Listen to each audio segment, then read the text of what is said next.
नमस्कार, आप देख रहे प्राइम टीवी। मैं हूं आपके साथ आरती तिवारी। एटा के हाथरस बॉर्डर पर बाबा का सत्संग देखने के दौरान बड़ा हादसा हो गया है। बताया जा रहा है कि बाबा का सत्संग देखने के दौरान लाखों की संख्या में भीड़ उमड़ पड़ी, जिसमें 50 से ज्यादा श्रद्धालु की मौत की सूचना है। वहीं घायलों को मेडिकल कॉलेज में ले जाया गया, जहां उनका इलाज जारी है। क्या हुआ, क्या हादसा हुआ? वो एक संग भीड़ आई है सुबह में। भोले बाबा का सत्संग चल रहा था, मैं फिर क्या हुआ? भोले बाबा की सत्संग में भीड़ हम दब गए। हाँ, कितनी भीड़ थी लगभग? बहुत भीड़ है भैया। कितने लोगों की मौत हुई है इसमें? जाने अब मन्ना गिनने भैया ने कितने करने की कितना भैया। बता रहे हैं लोग, बता रहे हैं इस पर भी आप वहाँ भीड़ ज्यादा थी? बहुत हुई भीड़ है, बहुत हुई। भगदड़ की वजह से ये मौत हुई? एक संग वो रुक गई है, सो दब गए वहाँ में। अभी हमारे पोस्टमार्टम हाउस में जहाँ मैं खड़ा हूँ वहाँ पे 27 सब आ चुके हैं, जिसमें 2 मेल हैं और 25 फीमेल हैं। कुल सब कितने आ चुके हैं? 27 और कुछ घायल भी आए हुए हैं? घायल भी हैं। सर, क्या हादसा हुआ है? अभी क्या? इस बारे में डिटेल जानकारी नहीं है, ये सब अभी आते जा रहे हैं।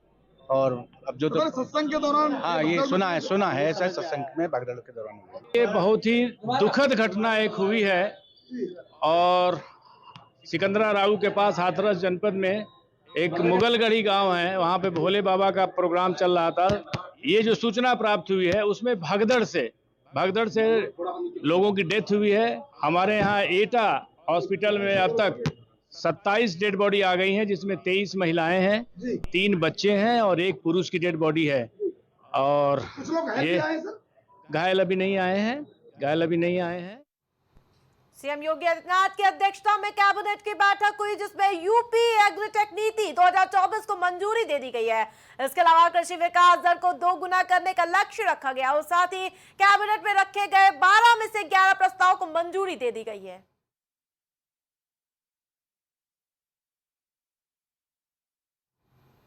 सदन में राहुल गांधी के स्पीच के बाद से भाजपा बौखला सी गई है।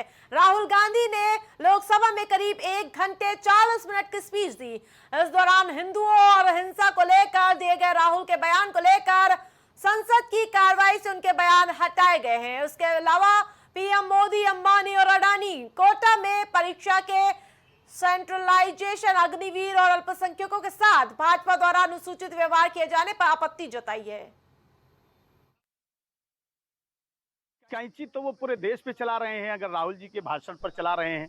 आपने देखा कि पिछली बार 145 से ज़्यादा सांसदों को संसद से बाहर कर दिया गया और जैसे ही संसद से बाहर होते हैं मनमानी तरीके से कानून पास किए जाते हैं। तो ये तो भारतीय जनता पार्टी लोकतंत्र को मानती नहीं है, संविधान विरोधी है। और हमारे जननायक राहुल गांधी ने तो बड़े साफ शब्दों में कहा है, ये देश सभी जाति धर्मों का देश है। मेरा नाम योगेश कुमार है और देखिए, बीजेपी का जो एजेंडा है वो जितनी भी तार्किक बातें हैं उनको काटना है। वो चाहे सदन का एजेंडा हो, चाहे एनसीईआरटी की पुस्तकें हों। अगर आप देखेंगे तो लिखत पढ़त में जो भारत में तार्किक मुद्दों पर बात की गई है वो खासकर एनसीईआरटी की पुस्तकों में है और भारत में विभिन्न प्रकार की पत्र पत्रिकाओं में भी होता है। लेकिन जो भी पत्र पत्रिकाएँ और एनसीईआरटी की पुस्तकें हैं या जो भी तार्किक बोलने वाले लोग होते हैं उन पर शिकंजा कसना ही बीजेपी का मुख्य एजेंडा है, क्योंकि जब वो बोलेंगे तो हिंदुस्तान के आम जनमानस की बात बोलेंगे, आम जनमानस के मुद्दों की बात बोलेंगे। मेरा नाम पुष्कर पाल है, मैं रायबरेली में रहता हूँ और मैं सामाजिक कार्यकर्ता हूँ।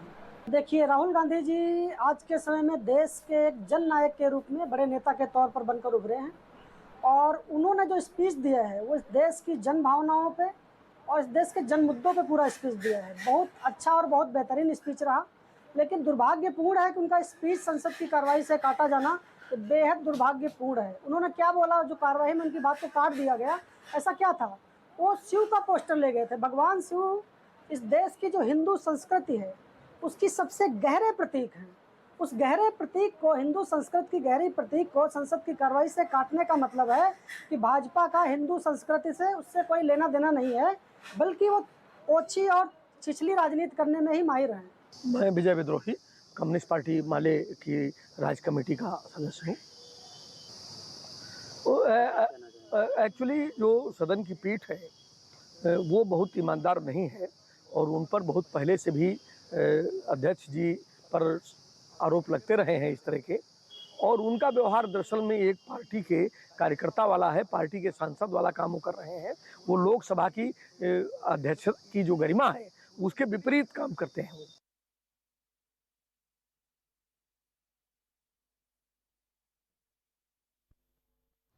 चंदौली के कंपोजिट विद्यालय नरसिंहपुर पहुंचकर डीएम निखिल टी फुंडे ने चंदन और फूल माला के साथ स्वागत किया गया है। वहीं बच्चों का स्वागत किया। डीएम ने चॉकलेट